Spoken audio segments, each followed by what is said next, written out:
నమస్తే, welcome to NSTV news. ముందుగా ముఖ్యాంశాలు. కాంగ్రెస్ పార్టీతోనే అభివృద్ధి సాధ్యమని మంత్రి సీతక్క అన్నారు.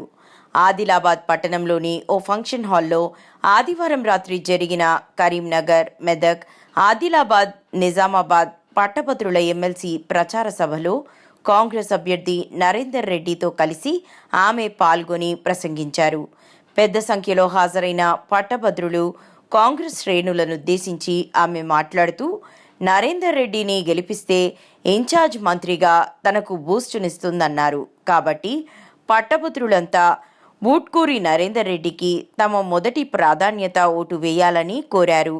సభనుద్దేశించి పార్లమెంట్ ఇన్ఛార్జ్ ఆత్రం సుగుణక్క మాట్లాడుతూ, పార్టీ శ్రేణులు అంతా కలిసికట్టుగా పనిచేయాలని పిలుపునిచ్చారు. కష్టపడి మనం అభ్యర్థిని గెలిపించుకుందాము. గతంలో జీవన్ రెడ్డిని మనం గెలిపించుకున్నాం. ఇప్పుడు నరేందర్ రెడ్డిని గెలిపించుకోవడానికి మీరందరూ కూడా సాయశక్తులకు కృషి చేస్తారనేసి తెలియజేస్తున్నాం. అదేవిధంగా నిజంగా ఈరోజు